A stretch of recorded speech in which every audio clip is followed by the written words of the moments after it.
Wildwood's favorite song is 373, Seeking the Lost. The piano will play it once through, and I will call the congregation to stand.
Thank you for singing. You may be seated.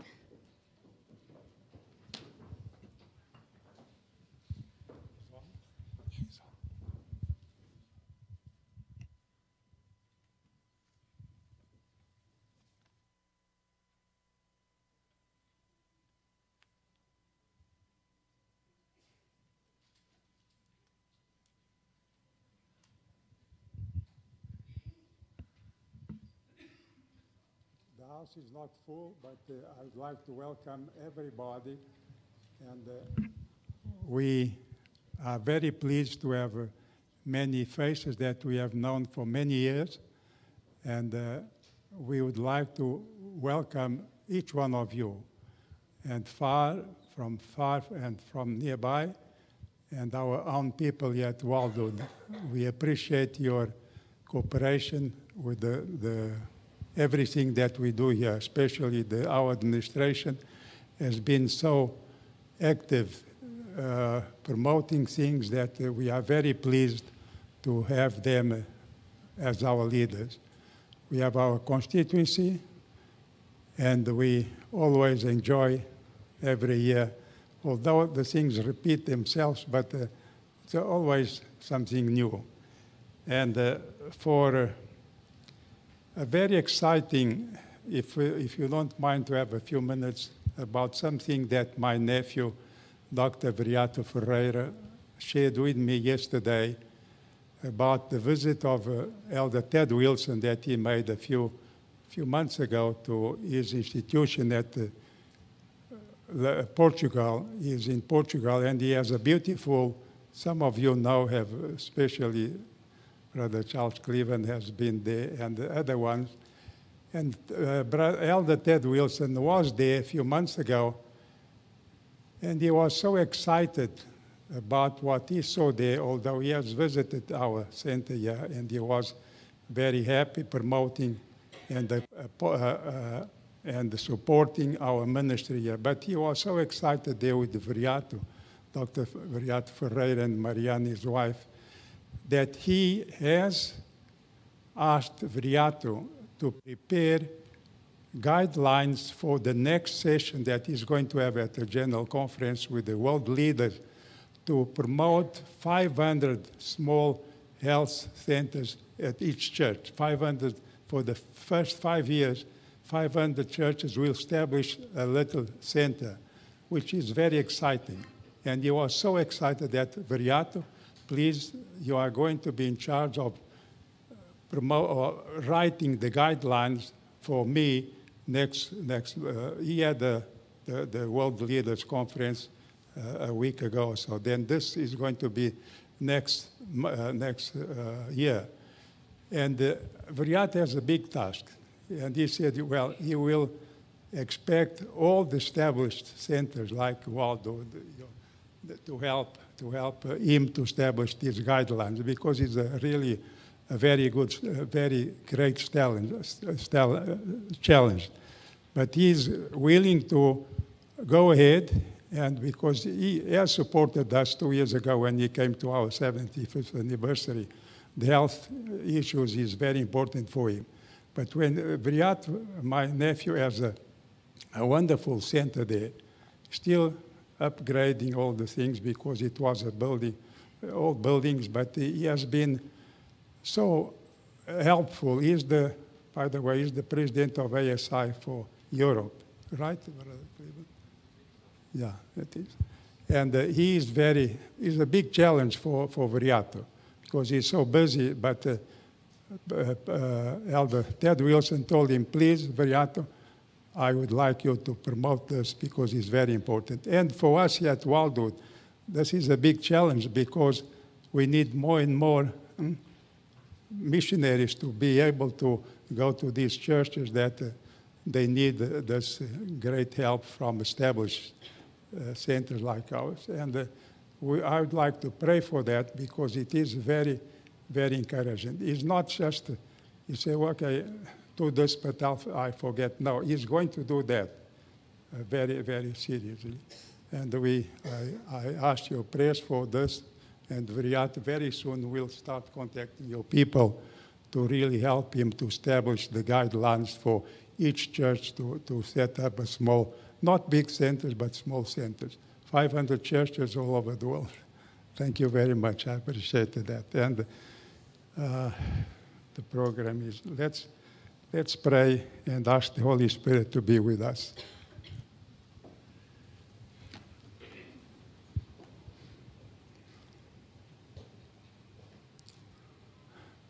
Dear Heavenly Father, thank you for the privilege that I have here to announce these reports about things that are happening around the world.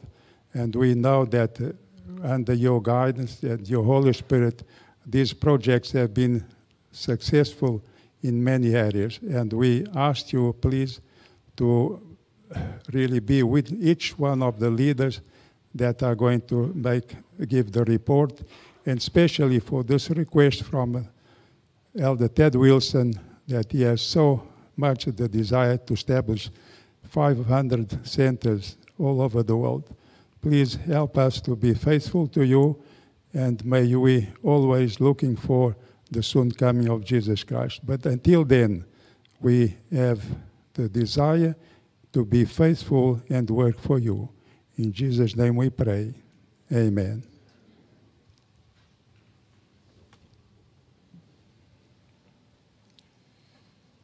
Brother Cleveland, you are the first one.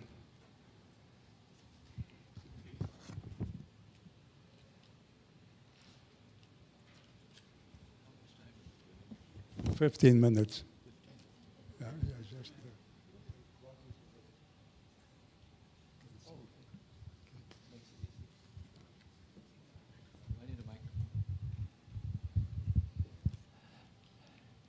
Good afternoon, everyone. It's a privilege to be here with you on Constituency Weekend, and I'm really excited for what Brother Fernando just shared about the work in Portugal, but more than that, of the worldwide potential. I've always been so thankful to the Lord for His leading in the providential election of Elder Ted Wilson. He's done such a wonderful time in his first term and now in his second term. I don't think we'd want his job. It's a huge job and with a fair amount of criticism. But he is certainly God's man for today, and I'm thrilled to hear this vision for 500 centers. And I'll come back to that in my part two of what I'd like to share with you today. So I'm going to divide what I will share in three different parts. I'll give you a little report of health education resources. Then I want to talk about Simply Health retreats. And then I'd like to share with you a little bit about one of our graduates from Wildwood and what they're doing in a faraway country. So that'll be the three parts I'd like to share. First of all, health education resources actually had its start here. The idea for Health Expo banners and so forth really originated with us when we were in Romania, helping to start the education program at Hergalia Health Center. We had the privilege of helping to open that health center from Wildwood in 1996, and then going back 3 years later and opening up their medical missionary school with a team. And it was during that time Mark Finley was holding a large public evangelistic series in Bucharest, in the capital city, in the former palace of the dictator Ceausescu. And Elder Finley learned that we were there with a new medical missionary school and asked us if we would come to Bucharest, 7 hours away, and spend a month and help run health expos for them every day and bring the public right into the evangelistic meetings. We had about 1,000 people coming a day to our health expo. And we were struggling and scrambling to put together materials that we could use for a health expo, having never done one before, and got the burden and the vision to find a way to mass produce health expo banners so that people and churches anywhere in the world could afford to have them and have the advantage that we did of reaching out to the community in a way that resonates with people. They have an interest in their health, and if we can provide for them health screening in an attractive format, we reach people that we would never reach otherwise. So it's been a real blessing. One of the things that we've been experimenting with the last couple of years that's been kind of exciting is, like most of our ministries, we don't really have an advertising budget. We have our websites, but how do you advertise to all of the churches in the United States and around the world that we have Health Expo banners? It's always been a challenge. And yet, because we've been around now 18 years doing this, we've developed a name, and one passes it on to another, and we consistently have people go to our website and to call us and order our materials or download materials also from the website. But we've had a burden to be able to help different countries and different conferences in a larger way. And so we were quite pleased in about, maybe 9 months ago, the Arkansas, Louisiana conference responded to an offer that we had that if they would buy one pallet load, if you're familiar with a pallet that trucks often use to load their goods on and take them off with a forklift, a typical pallet will hold about 18 banner sets from us. We can pile them up and send about 18 sets of banners in each pallet. And what we do is we order 2 or 3 times a year a number of pallet loads from China where we print, and then it's sent by sea to Los Angeles by truck to Chattanooga, and then we warehouse them. That's been our pattern. We now warehouse them in Loma Linda as well. And so we said, if you'll buy a pallet load, at least a pallet load, you'll get the Health Expo banner and the screening kit for just about half price, including free shipping. And so Arkansas, Louisiana tried to raise 18 churches that might take us up on that. And it turned out that when it was over with, they had 40 churches that took that program. We had to send several pallet loads to Arkansas, Louisiana. Recently, that's spread to Indiana Conference, and right here in the Georgia Cumberland Conference. They'll be receiving their first several pallet loads next week. They're already in Los Angeles, clearing customs, and they're on their way to Calhoun, Georgia, where they'll be distributed. So that's kind of fun to see our conferences helping to work with us and organizing and offering the churches to collaborate together and make one order and be able to serve them and get many of them involved. So that's been kind of exciting for us. Simply Health Retreats is the name of a organization that we've started several years ago, but have just been working with developing it, and we also have the nonprofit corporation called Simply Health. And the purpose of Simply Health Retreats is to be a network for multiple health centers that will be able to get a presence through our major website to be able to help drive customers to them, like you might think of Airbnb, where you can go on and find a place to go and stay any place in the world. So right now we have about a dozen members, and we have a man that's going to be working with us full-time from Australia, and he's been in this kind of ministry for 20 years. Adrian Dorman, he's a nurse, worked at UT Pines and Weimar, has a nice background. But we're still in the development stage of that. And of course, when Fernando, what you mentioned a few minutes ago, if we're going to have 500 new centers, they're going to need some kind of a presence to tie that together also. And so we're just praying for God's providence to finish putting this together. God has said we should have sanitariums outside of all our major cities. So we can use more than 500. And I believe that if we follow that counsel, and if we have hundreds of different centers, where are they going to be located, by the way? Where do you locate sanitariums? Where? I couldn't hear it. Out in the country. If we have hundreds of little sanitariums out in the country, even during very difficult times, will they not have a secondary purpose as well of helping people coming out of the cities? So God has a long-range plan. We've just been slow in getting there. And so we're praying, and I wish you'd pray with us, that Simply Health Retreats will be able to help tie together, like OCI does for our different institutions. Simply Health Retreat will be able to work on two basic levels.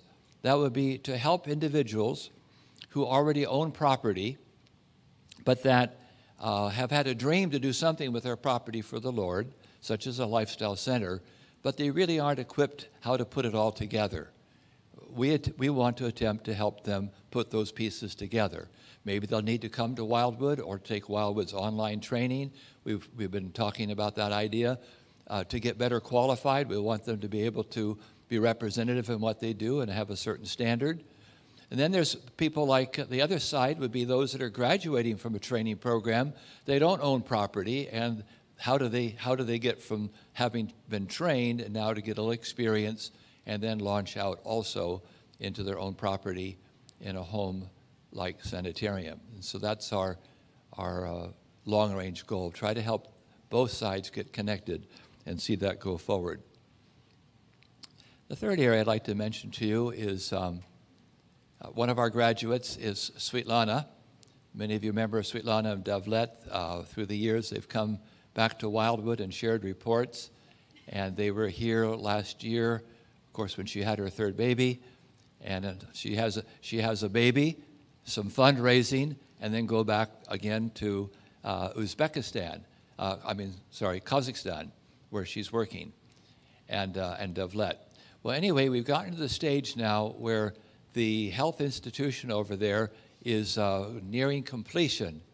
And so here we have someone who actually, we met Sweetlana back in about 1990, about 99, I suppose it was when we first met, even earlier than that, after we started the European Bible School. Anyway, she was one of the first students that we chose to come over here to Wildwood for training. And then she went back to Ukraine, and in 2000, she helped open that health center and worked there 10 years. And then married Devlet, who came originally from Turkmenistan, which is a very complex area. You can't even take a Bible into the country. And so they weren't able to go there to minister, but they felt a burden to work in some of the other Stan countries between Tajikistan and Kazakhstan and Turkmenistan. So they've been there now about 4 years, and I serve as their board director. And I've been there several times. And in June, the last week of June, with Lord willing, we'll be opening the new sanitarium there with about 24 beds. And here this young couple have put all this together, and with many different prayers.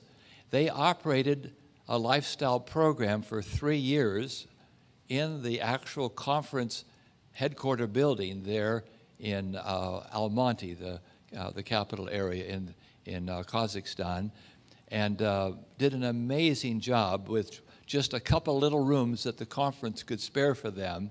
They had as many as 12 women in one room in bunk beds, and many of them Muslim people who just had to come to their lifestyle program because they had heard that the Lord really blessed what was being done there. And so they've had a number of converts from what they've been doing.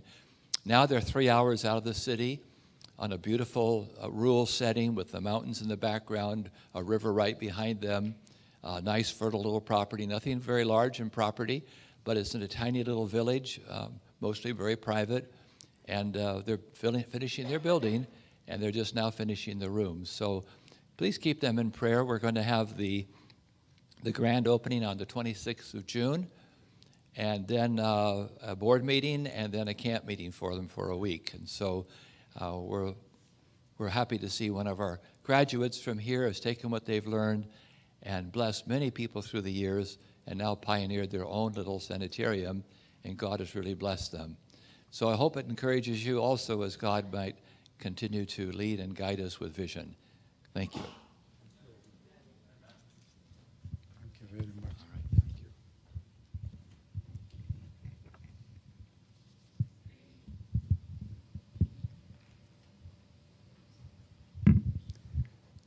you. One of the most amazing institutions, I'll call it, is light. The way it is growing all over the world.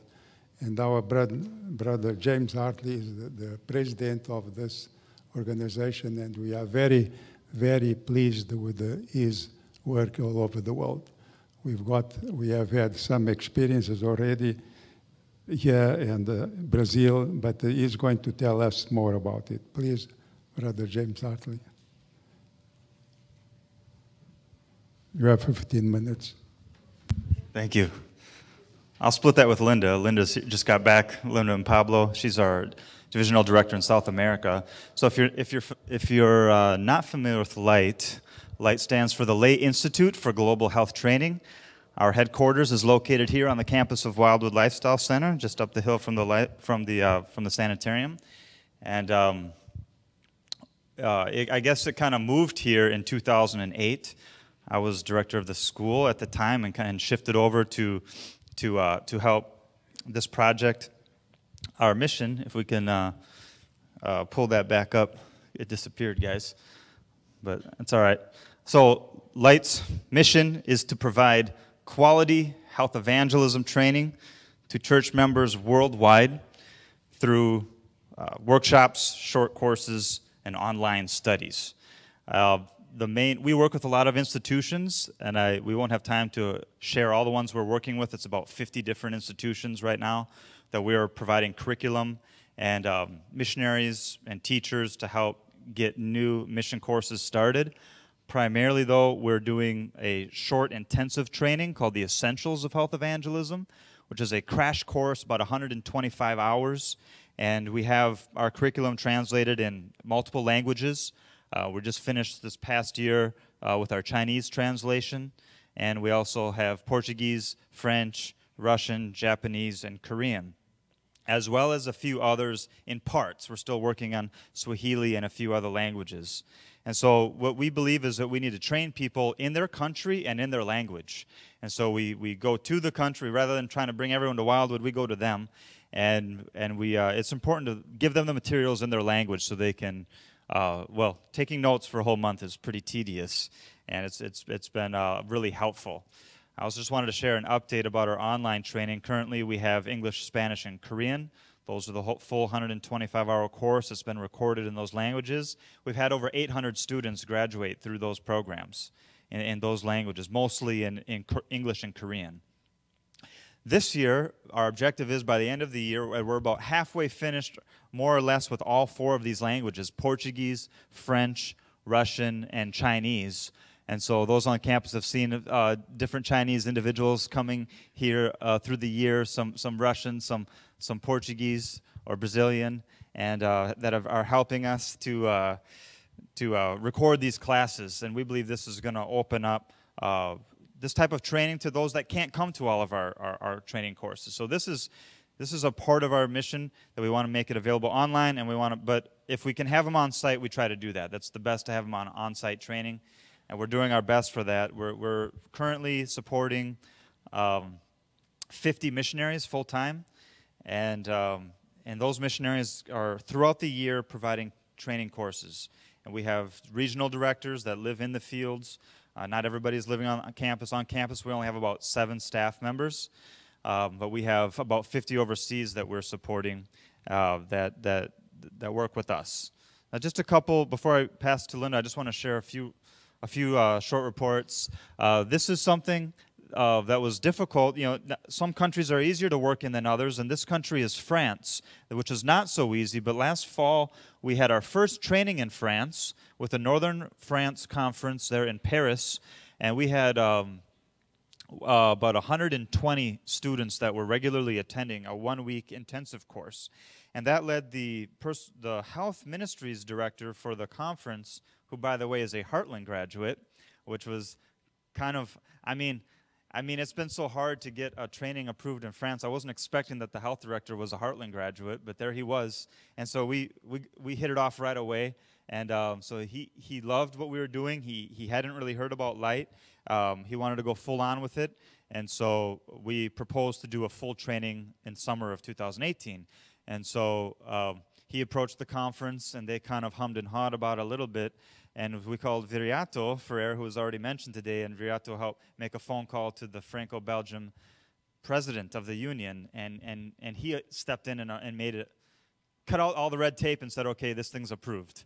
So we're really thankful for that. So we have this is our advertisement for our summer's training in just outside of Paris. It'll be a 3-week intensive, 110 hours, and because that's all we could. Their camp meeting is the next week, and they wanted to have it finished by then. And so this is going to get promoted next week. But what's amazing is, while this just got finished, and some of our teachers here, Dr. Gabriel Pacheta and his wife Brenda, who work with us, they're from Argentina. This is the pastor that's from Heartland, that's the health director for the conference.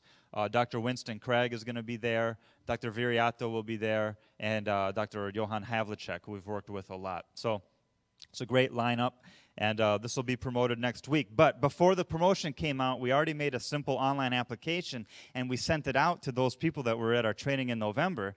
And what happened was, we haven't even gotten this poster out yet, but we're already full. We sent, somehow this application just got emailed around to different friends that knew who we were from last November. We only have 30 slots, and we already have 42 applications. And the training is not free. It's 750 euros because of the expenses of where we're doing it at. So we have 41 people that were banging on the doors, ready to pay 750 euros.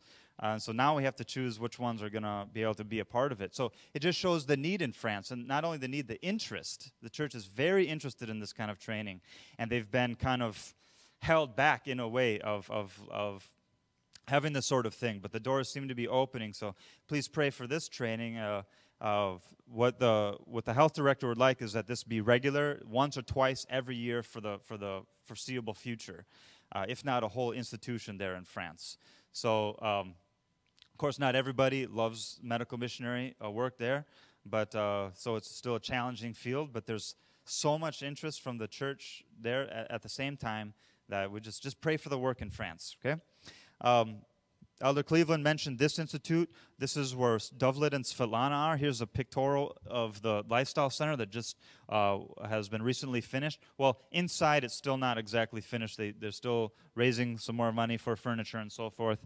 But they did a light course last year. We're partners with them. We send a little stipend money every month, and we're doing another light training this month as well. So they're going to be doing light courses along with their lifestyle programs. Let me spend a little bit more time on this school. This is a training in Bulgaria. You know, Sergey Kostas is someone that went through the Hergalea course and has worked with us now for several years. He had the whole light curriculum translated into Bulgarian, but the Bulgarian conference said, you know, they're not interested in this type of training, and so we had this translation ready and we couldn't use it because we don't like to move forward if the church is not supportive. And so, but what happened was the Middle East Union said, we want a training school, and they kind of asked us if we could start one, and this school was erected just across the Turkey border into Bulgaria, and this school's purpose is to train people for the Middle East to work as missionaries. And the Bulgarian conference was fine with that, because we weren't training Bulgarians for Bulgaria, we're training people in Bulgaria for the Middle East, and that was okay. And so here's our students there now. We're running a 9-month course there. And these people, before they get accepted as students, they have to agree to 1-year missions in the Middle East. So they're already pre-committed. And this is some of their work in Turkey. So they've been into Turkey several times. This is a health expo in Turkey. They've done work in Tunisia. And so please pray for the work there. That school is called Access. Okay? They're accessing the Middle East from Bulgaria with the right arm of the gospel. So please pray for that school.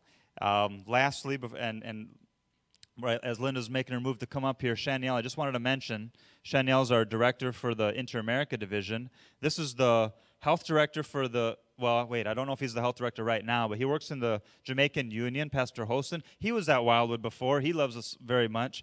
And this month, currently as we speak, there is the very first ever 1-month course being held in Jamaica. Can anybody say amen? We've done a lot of short things in Jamaica, but this is the first ever full 1-month course in Jamaica. Do you know how many students there are? 82 registered that have committed a whole month, 4 weeks to this training. They've been waiting a long time, so please pray for the work in Jamaica as well as around the world. Linda.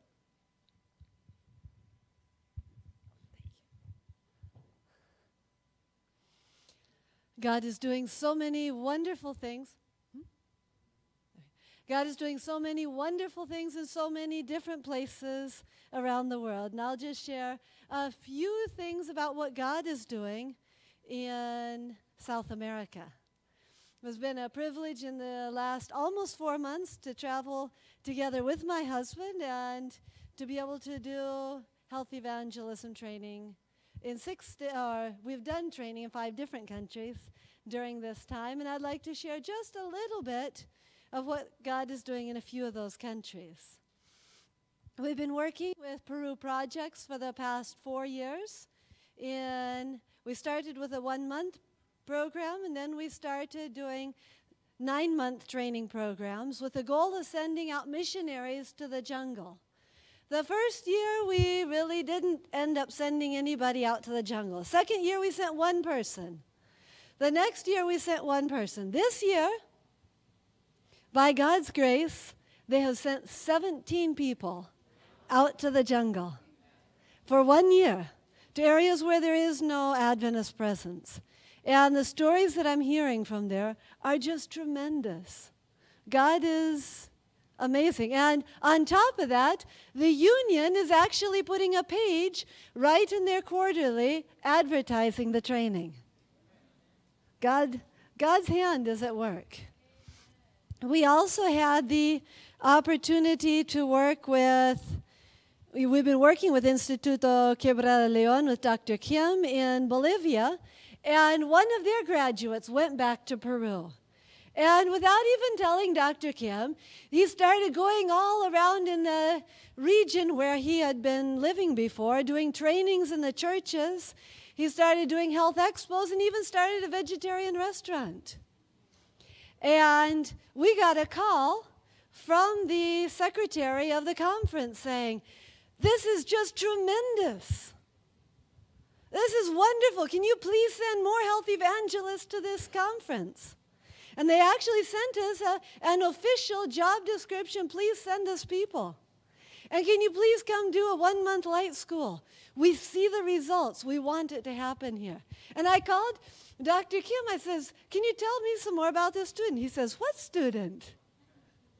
I just praise God for young people who are willing to receive training and go out in a quiet way, in a humble way, and share Jesus.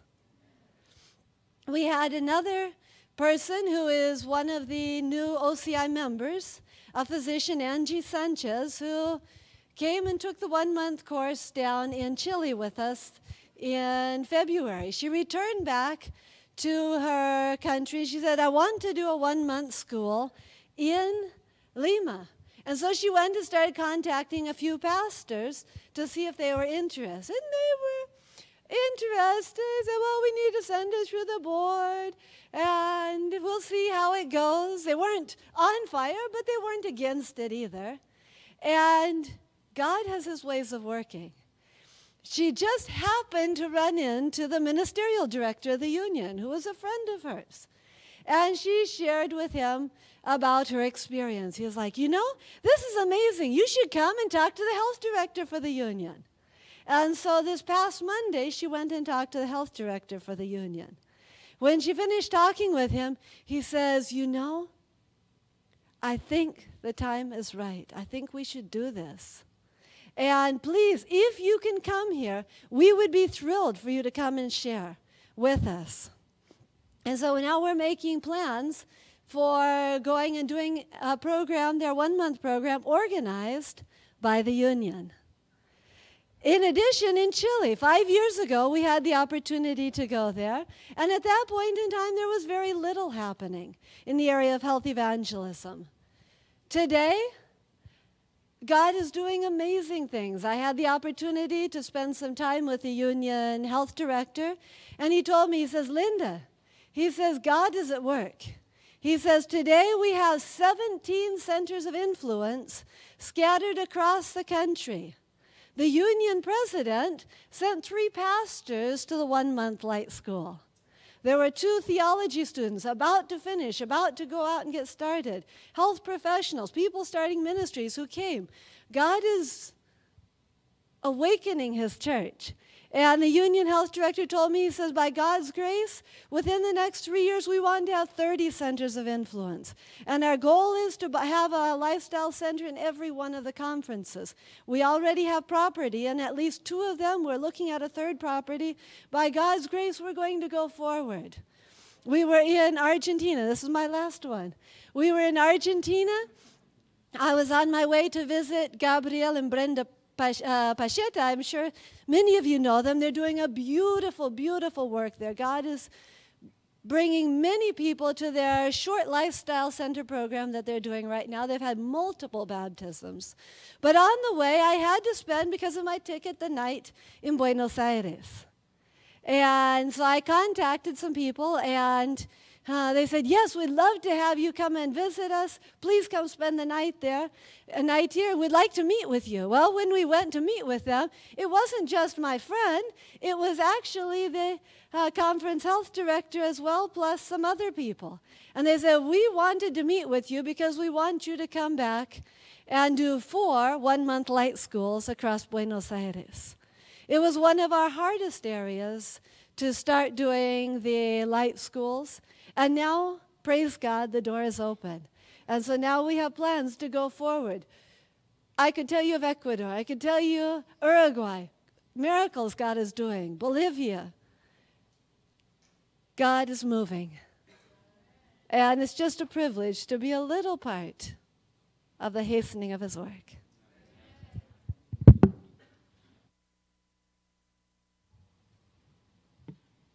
Now we have a French ladies trio.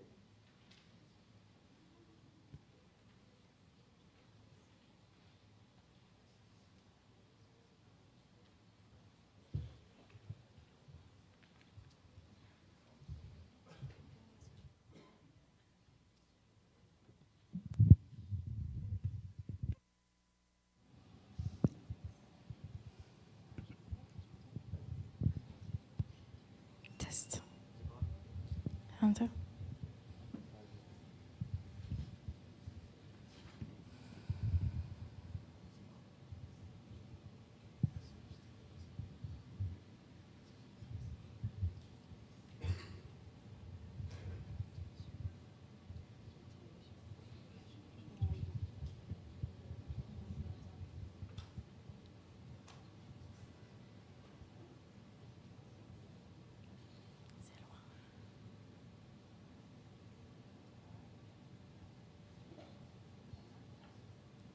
C'est allumé.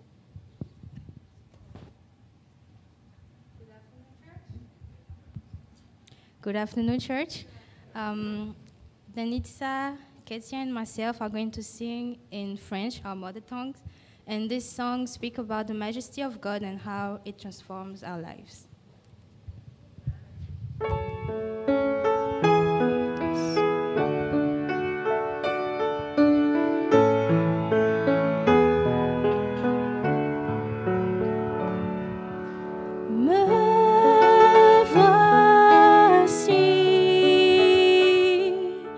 Confondu par ton amour,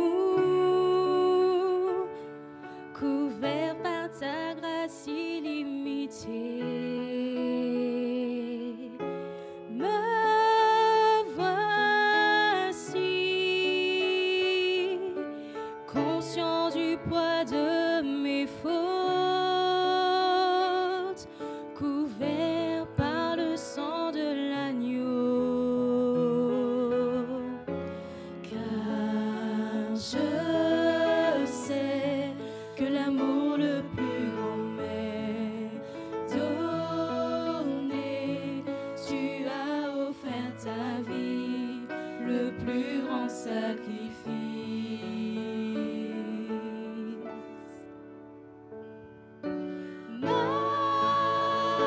Majesté, majesté,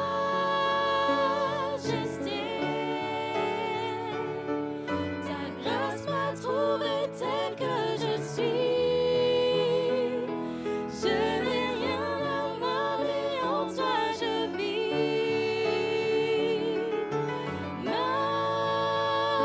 Majesté, majesté,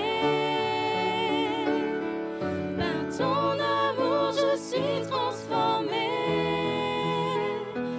en présence de ta majesté. Me voici, confondu par ton amour. Pardonné, je pardonne en retour. Me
Can you hear me now? My name is Jeffrey Cumberbatch, and this is my wife, Vanessa, and we are the leaders at Living Springs Retreat. Our journey actually began here at Wildwood. A few years ago, we both came here. We took the 6-month program, and then we went on a mission trip to India, and then we came back very excited, and we took the advanced program, and then we had an opportunity to become workers here. My wife worked in the lifestyle center, the clinic, and the guest services and other areas. And I had an opportunity to work in the education department, specifically with the advanced students. Then in 2015, we got a call to help out in ministry, Living Springs Retreat in Roanoke, Alabama. Living Springs actually began in upstate New York, in Putnam Valley. And back in 1980, Bill and Lois Stahl had a dream. They started this lifestyle center in New York, and it was doing very well. They had a training school, they had a restaurant that was booming in Manhattan, but for various reasons, they had to close, and then they find a property in the country in Roanoke, Alabama. We are just outside of 3 major cities. We're about an hour and a half from Atlanta, 2 hours away from Birmingham, and another 2 hours from Montgomery, which is in the south. And we are about 80 acres of land. As a home-like lifestyle center. We have a creek on the property, we have a covered bridge, and also we have a garden, which we have various fruit trees, peaches, plums, apples, grapes, and also other vegetation on the property. But my wife is going to start off, and she's going to tell you a little bit more about what we do at the Lifestyle Center.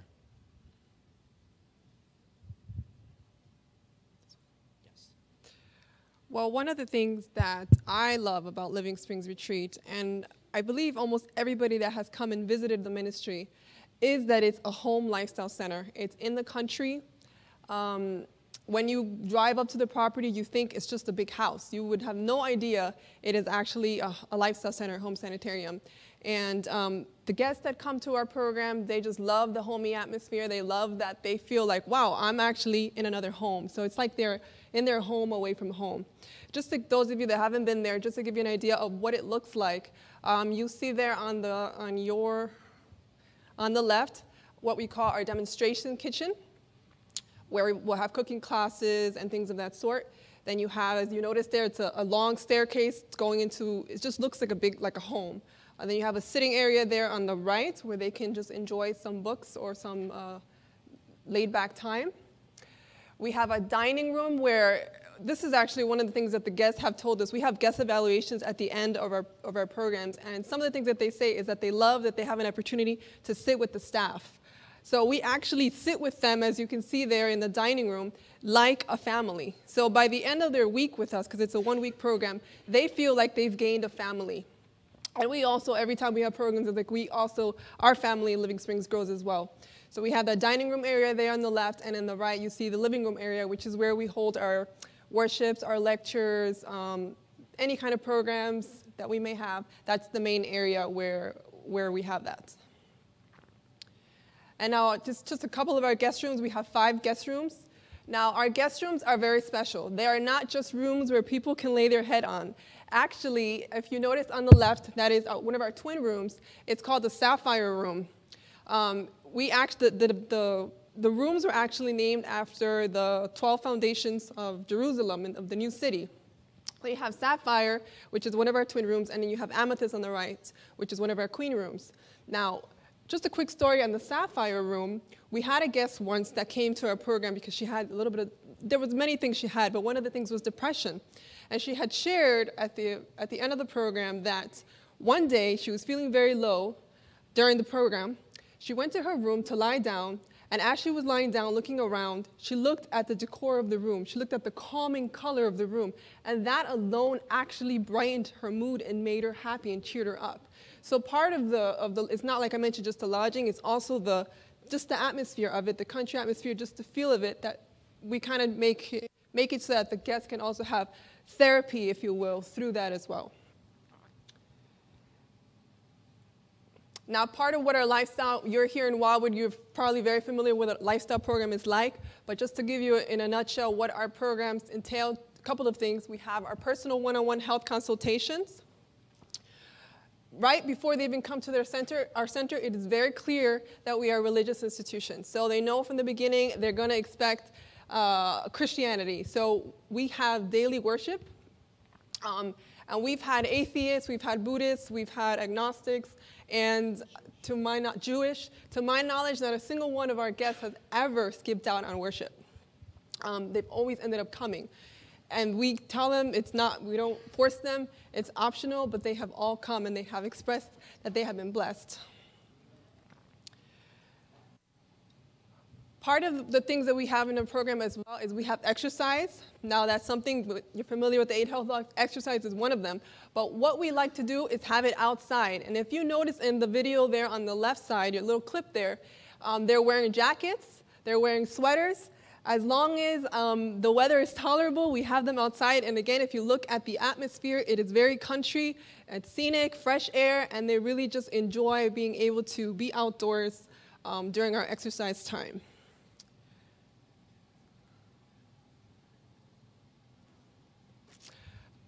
Another thing that we have during our programs is a 2-day juice fast. We have, of course, our herbal agents, supplements, herbal teas, and so forth. And we have our relaxing body rubs, our steam baths, things that you're very familiar with here. Of course, we have our delicious vegan meals. One of the things that we have many guests that come to our center, they are not familiar with vegan food and they are skeptical. I don't have time to go into all the stories. I'm sure you've experienced it here, where people are very scared as to, oh my, am I going to starve during my time there?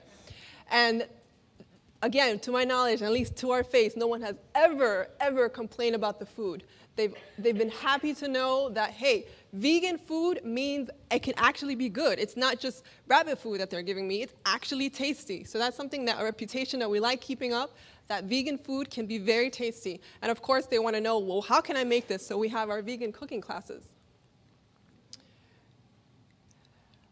Like you very well may know, we also have health lectures, as you see there in that atmosphere, where it's a very homey atmosphere there. And then we have some practical classes, like for example, home hydrotherapy, where we also give the guests an opportunity to kind of practice on each other, sort of like a demo of how to do hydro or natural remedies. There's just different classes we have. Some of you had probably all of you had the opportunity to meet Barbara O'Neill about 2 months ago when she was here in February. And she also comes to our retreat 2 to 3 times a year.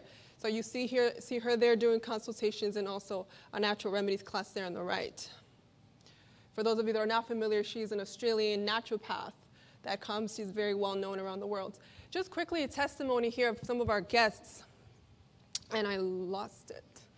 Okay, it's here. Mr. William from Tennessee. This gentleman right here, he had different health issues. He was very kind of just down, feeling like he had no other hope. He did not want to come to our center. We didn't know this at first. We were told afterwards. We learned a lot of things afterwards. He didn't want to come to our center. He felt like he was coming to a jail. He actually said similar words, and he thought he was going to starve. And but he came because he felt like, this is like my last resort. It's what can I lose, no? So we were told by the person that came to drop him off, the transformation from the moment that he was dropped off to the moment where he got picked up. It was like he was a completely different person. He was in the car just talking about everything he's learned. He had so many smiles and everything. If you look on the right picture, he was, throughout the program, he was joking. He's like, so when are we going to get chocolate? When are we going to give you, when are we going to have some chocolate? So then we decided, you know what, we're not going to give you chocolate, we're going to give you carob. So we made a carob avocado pudding. And we had it during cooking class, so if you see in the picture there, she was so excited and joking, so we gave him the whole blender, and he has his tongue sticking out like, oh, look, he's going to devour it. And we were told that after he left our program, he just started looking up. He lives in the northern Tennessee, so he was looking for different vegan restaurants. So he was just going to all these different restaurants trying to find where he can eat. He was also hosting meals in his home. He's juicing now. There's so many different things I could tell you. Recently we got a report that he went to the doctor and his blood test results have improved significantly, and his doctor wanting to know, what did you do? And he started telling them about Living Springs. So that's a blessing there. Quickly now, Miss Sharon in the middle, the lady in the middle. When guests come, one of the things we do is give them books. We had a great controversy book. One of the things that we gave them, she's not Adventist. She read the book. She went home. She read the book. She sent us a long email saying what a blessing that book has been to her, how much she has learned. And she basically said, keep up the good work. You have no idea what these books and what these things, the hands that it falls on and what impact they will have on people. And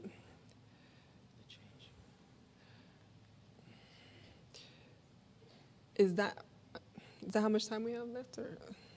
No. I'm not sure how much time. How much time do we have? 5 minutes. 5 minutes, okay. Miss Abby, if you look at the lady right there holding the certificate, if you look at her picture there, she doesn't have a huge smile or anything like that. Just quick story about her. She called our retreat, and she wanted to register her parents. And we were going back and forth about her parents coming or her parents not coming. Her parents at the end decided not to come. So I said, okay, well, maybe next time or so forth. About a week later, I get a call from her, and she's like, hi, is that room still available? And I'm like, actually, yes, it is. So then she's like, I decided I'm going to come. And we're like, oh, okay. So she ended up coming during her time there. She was tired all the time. Every time there was a break, she'd be upstairs. If there was an event that she felt that she could skip out on, she'd take advantage and go to her room and just rest. There was times she would be emotional. She'd be crying during different programs. When she went home, I heard from her after the program, and she told me how much the program has changed her, how much now she has energy, how she's happy now, how she's so happy about the things that she learned, and she now has just become a transformed person. And it was just so interesting how originally she wasn't going to come for herself. She was going to send her parents, but then she ended up coming, and just the way God worked things out. And there's many stories that we have that we can say, but because of time restraints, we cannot. Another thing that we do at Living Springs, we do a supper club. Once a month, we invite the people from the community to come and get a free supper while we do health lectures and demonstrations and things like that. We just put together a quick video just to show some of the things that we do at the supper club. There is a quaint and peaceful place where one can begin to heal and find peace and joy in life once again. Welcome to Living Springs Retreat, presenting Supper Club.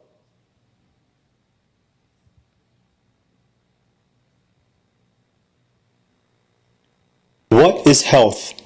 Health is feeling good about yourself mentally, physically, emotionally, and spiritually.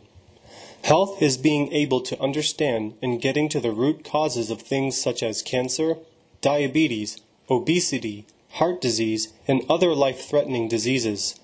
At the Supper Club, the staff are one-on-one people committed to the continual research and development of better life choices that the guests can obtain and put into practice that will allow them to thrive in all aspects of their lives. The goal here at the Supper Club is to teach the guests healthier ways of eating, drinking, thinking, and most importantly, a better grasp on life itself. Here, the guests are treated like family and are given undivided attention to cater with the best of our ability to their personal needs when it comes to their health. At the Supper Club, education is put forth into motion to increase the knowledge of those who participate that will allow them to walk away with a better understanding of themselves and a better understanding of the character of Jesus Christ. Supper Club promotes a healthy diet along with the practice of physical exercise and techniques that will strengthen the guests mentally, physically, and emotionally as well. The Supper Club offers a wide variety of healthcare products and foods that not only work, but will allow the health of each guest to permanently prosper as long as they faithfully follow the healthcare plan provided for them by the staff. The optimum goal of the Supper Club is not only making sure that the guests are in proper health physically, but spiritually as well, in regards to knowing and understanding the loving character of Jesus Christ and the truth that he presents in the Bible. It is both the goal and prayer of the staff of the Supper Club that the guest or customers will leave from this place a changed person mentally, physically, and spiritually with a light that will never burn out.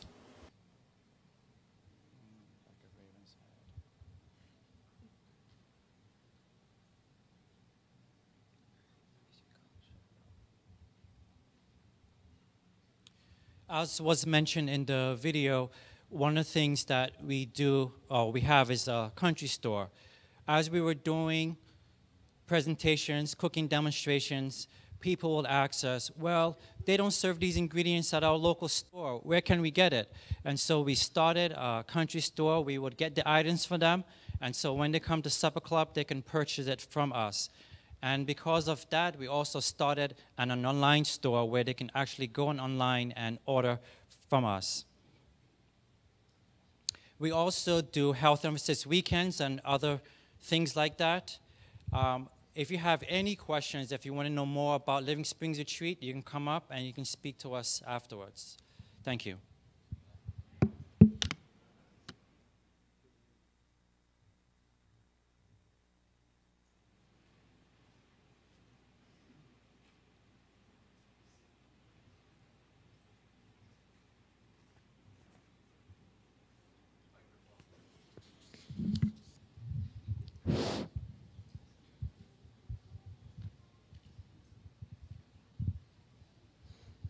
Now we have one of the Brazilian projects. Our friend Isaac Santos and the wife, they have been here, how many years? 10 years at Wildwood? Before they got all the knowledge to really create and start a very wonderful ministry in Brazil, Serra do Cipó. Please.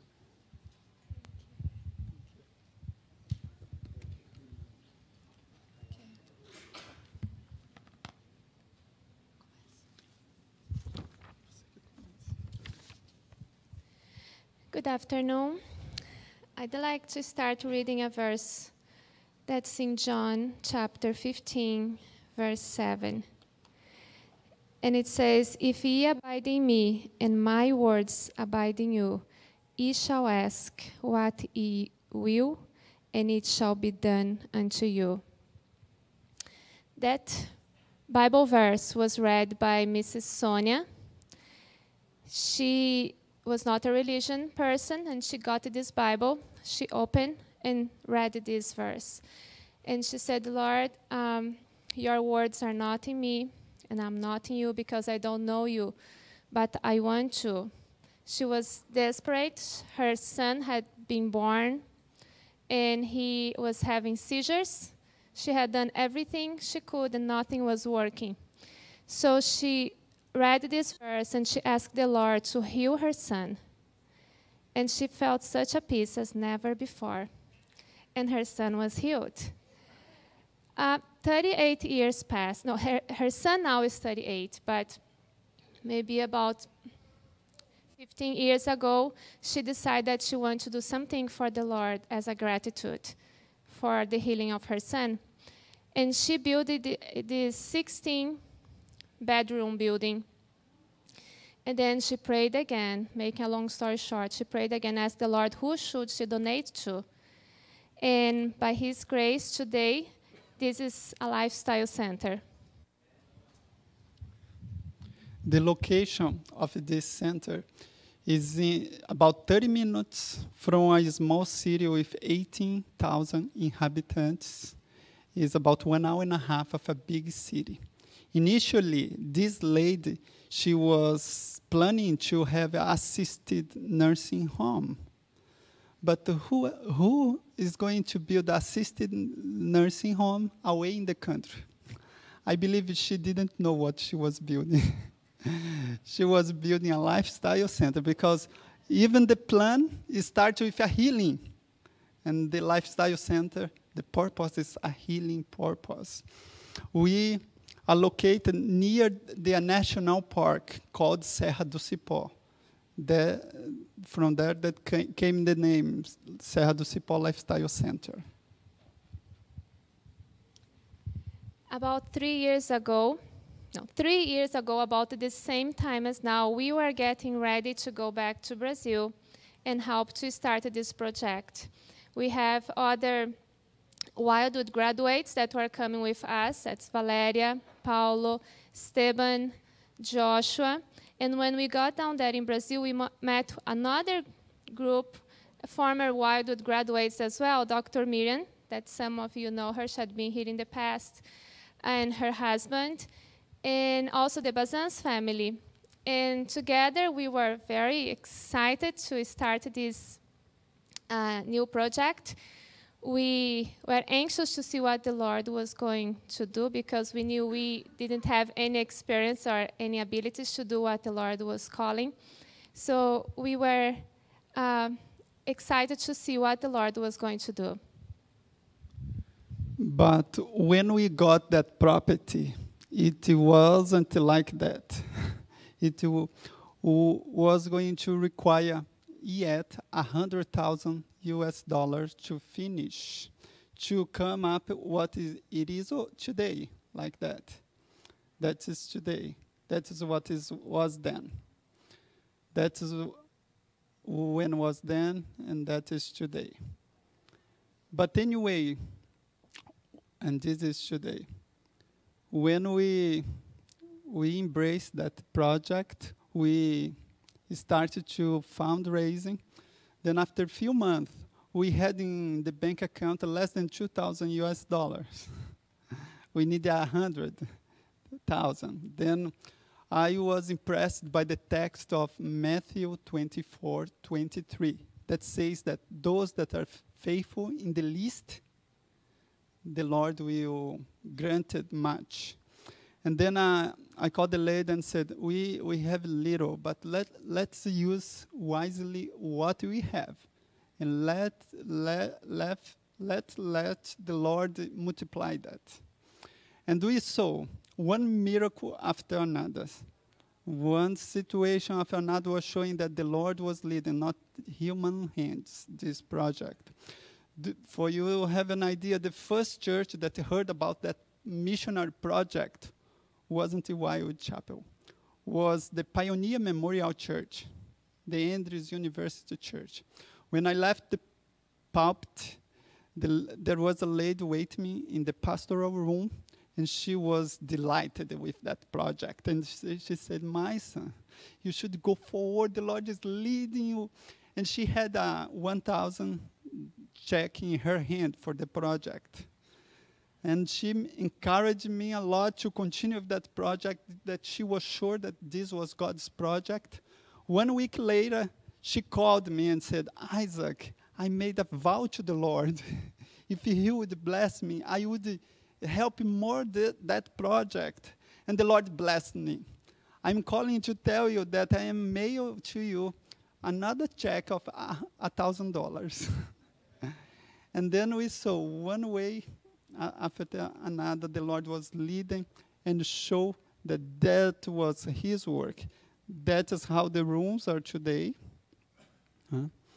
And those are the banana trees that the children's family planted for us about 1 year and 3 months ago, 1 year, 4 months ago, when they were there. The banana, this was 1 year old banana trees.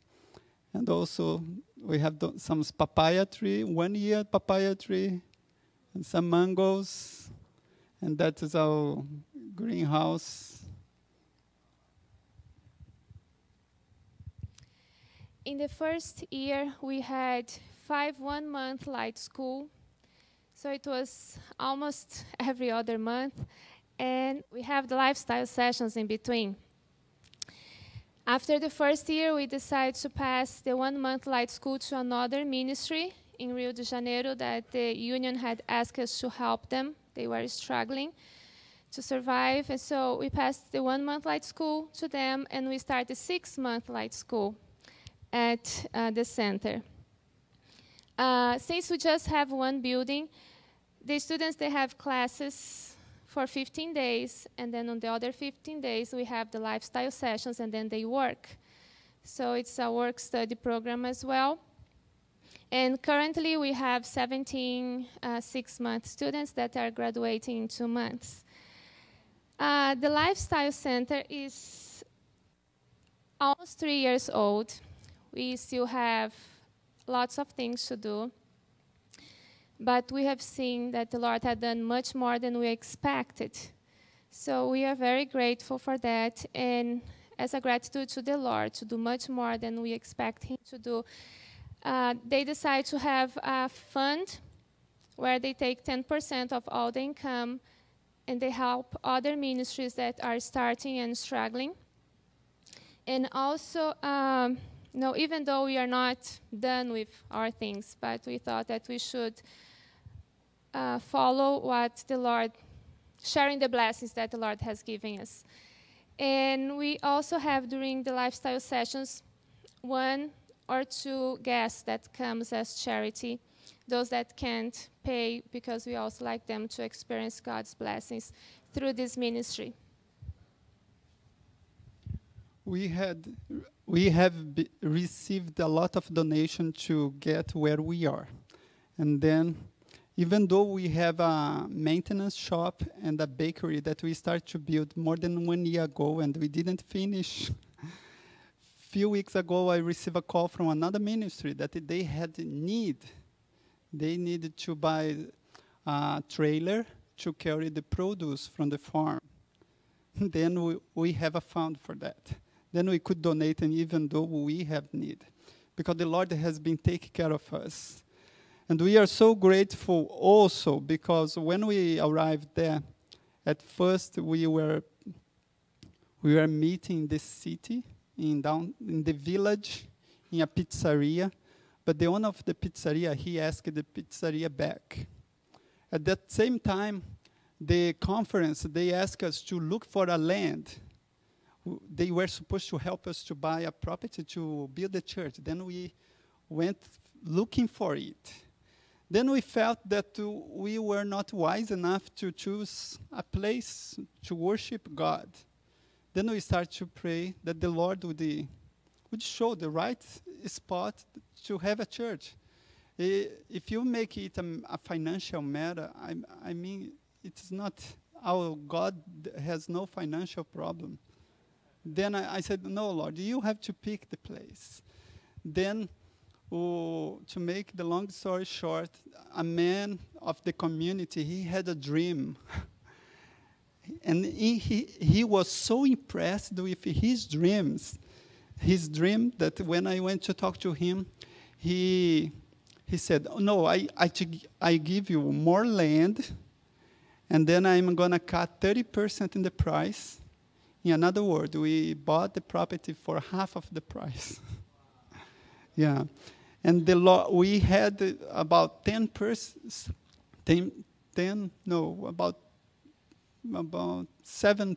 of the money that we needed to buy. And then in a matter of weeks, the Lord provided some donors that we got the property. Then now we have the property to build the church. And that is the blueprint. It's not the picture, a real picture. An architect, she prepared that for us, and she donated that blueprint. Underneath, we are planning to have a community center. Then the Lord really, if you come to the village for the main road, the first building you are going to see in the city, guess which one is going to be? The church. If you decide, no, I don't want to go in the main road to that village. I want to go through the mountains. Guess what are you going to see? The Lifestyle Center. Yeah.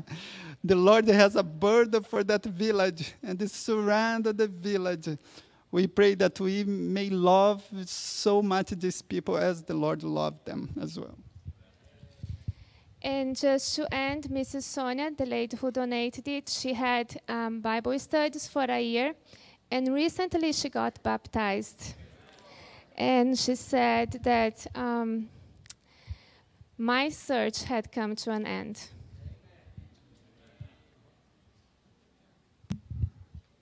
Thank you very much, Isaac and the wife.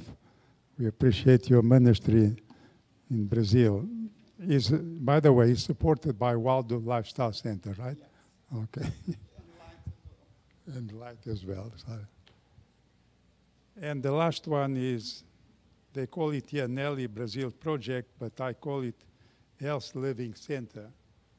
And it belongs to Waldo. It was 20 years ago. I raised $80,000 to start this project.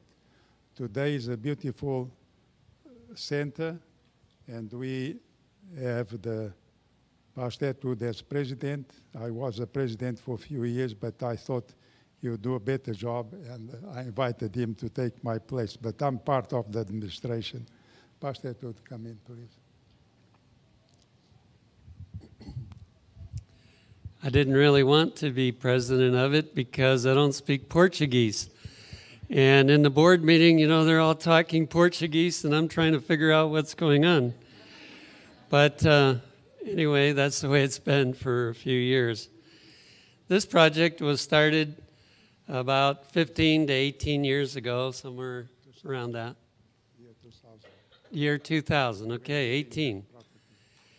And 5 sisters had donated a piece of property to the conference, and they had done something for a while, but then they couldn't keep doing anything, and so the property was available. And Scott and Nellie Hembry traveled down to look at the property and to talk to the conference, and they really begged them to come. And so they began this project. And it had on it some homes, a church, but it's been developed quite a bit more since that time. And unfortunately, the husband, Scott, decided to walk out on his family and on the project. But his wife, Nellie, was so enthused about it that she stayed on. And after a number of years, she got married again. And so she and her new husband are carrying on the work there. One of the reasons why the conference really loves this project is because they're very involved in starting churches. And right here on the screen, you'll see the newest one. And this was in a town fairly close. I'd say it's about 6 or 8 kilometers away. And they started out in a rented building, but they dreamed about having a church.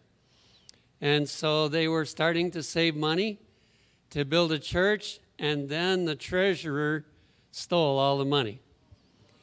And so they were really, saddened because they were just about ready to begin building the church with the money they had. But they decided not to be discouraged, to go ahead anyway, and this is the result.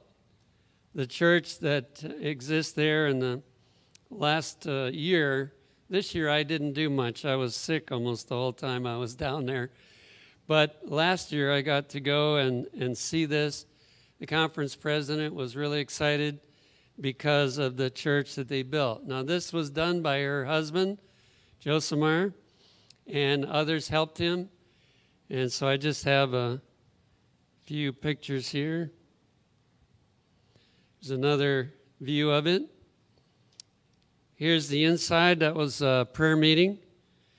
And that's Nellie standing up front, leading out with the meeting. And here's Nellie with her husband. He's a lot taller than she is. But he's a real craftsman. He can do anything that needs to be done. The last year when I was there, I also attended another church that was nearby. And the conference president was there. And so we got to speak. And here's the congregation that was there that day. He had come to have a communion service with him. Here's a picture. It's not an actual photograph, I don't think. But the Lord laid on Fernando's heart a desire to raise some money to have a health center. You want to tell them about that? Well, as I said at the beginning, the year 2000 or 2001, when this property was given to us by these 5 sisters, giving to the church, and the church could not do anything about that, then they gave it to us. And then I was very interested in really supporting this ministry, and I was able, with the Lord's blessings, I was able to raise $80,000, which was enough to build what you see here today. Now they have been self-supporting for a few years now, but now and then they need, last year, well, this year I took $5,000 from a donation just to buy a new van, because their van was the one that was 20 years ago. And you can imagine 20 years ago, a van that was not, well, then I was blessed to have a donation of $5,000, which is equivalent to almost 20,000 reais, which is enough to buy a new van, not a new, but a good van. The old van, you could hear every bolt when it went over the dirt roads to get to their place. It's built in a square around this beautiful little garden, and when you're sleeping in the rooms, as you wake up in the morning, you hear all the birds singing because they're attracted to all those flowers. It's just healing in itself to be there. And surrounding, I've never seen a more beautiful place for a lifestyle center, because it's up on a hill, and as you look out, you see the mountains all around, 360 degrees. You see the mountains. It's just really a healing spot. Here is not a real good picture, but this is their dining room and the lifestyle guests that were there at that time when we visited.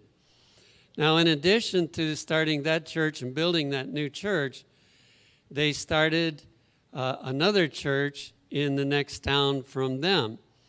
And so they have 2 churches now that they have to be involved with to give Bible studies, they do most of the speaking, you know, and so that's one reason I think the conference really likes them. Now, we've had some interesting experiences. The first president, they wanted us to be there, was very excited about our coming, and he always would come out, and he just said good things about us all the time. But he was an older man, and he retired. And so the next president came along, and he wasn't so sure he liked us. And so we set up a plan where every year when I would go down there, I would go over to visit him and talk about things, and pretty soon he changed his view about us. Now, we've had to do that 4 times down there with all the changes of leadership, but the Lord is blessed, and they have a good relationship there with the conference. You have anything else you want to share? Not really, just saying that our director there, Nelly Hembry, has been faithfully doing a job, very, very blessed by the Lord, because she's a very talented lady, and now, excuse me, is studying to be able to be responsible instead of having somebody from outside supporting, because you are in Brazil and is here everywhere, you need a physician to be able to see the patients, and she has been doing that, has been blessed, but now she officially will be able to, before the government, to be really treated as a physician. Now, I want to share one other thing. It's not on the schedule, but last August, I was asked by ASI to head up the Youth for Jesus program and to find somebody that would be on site, that would actually conduct the campaign. And so I felt impressed to talk to Evan Fox about it. And for a while I wasn't sure he would accept the duty, but he has accepted that. And so we began to make plans to have a campaign just before the ASI meeting in Orlando. And we were kind of late in getting started. You're supposed to start in September and, you know, make all the arrangements.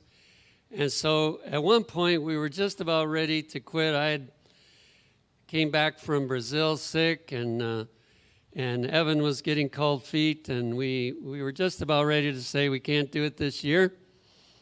But in talking with the others, they got us excited about it again, and we said, okay, if we can find a church before the end of February, then we will go forward. We'll take that as evidence that we should go forward. So I had talked in January to the 3? Okay, we'll do it in 3. I had talked to the president of the Florida Conference and several of his men, and they were supposed to find a site. And I called him up after about 6 weeks, and he hadn't done a thing.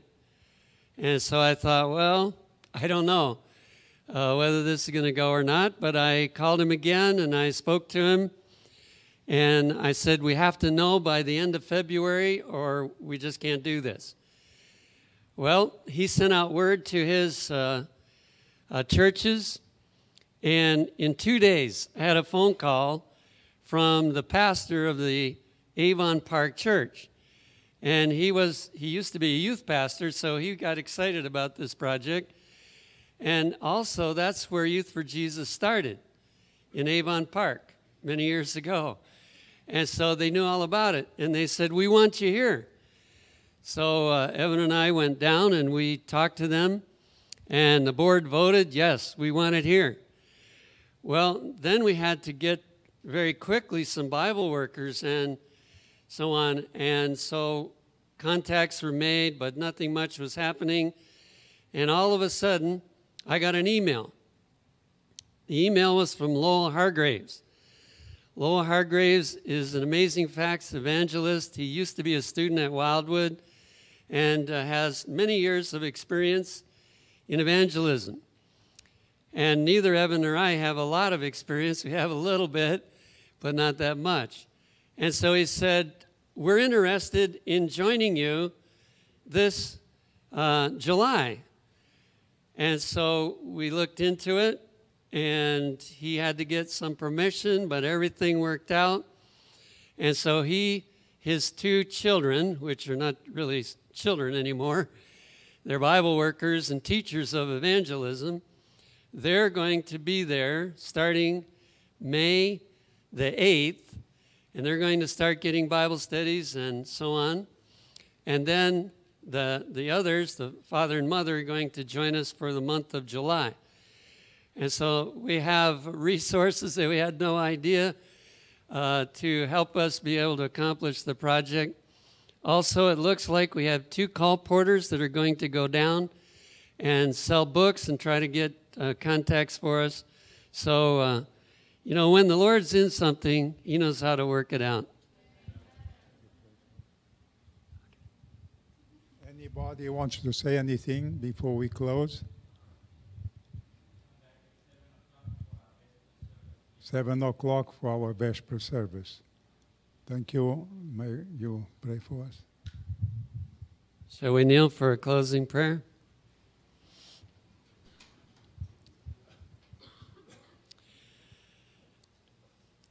Our Father in heaven, what a blessing it's been to listen to these different reports.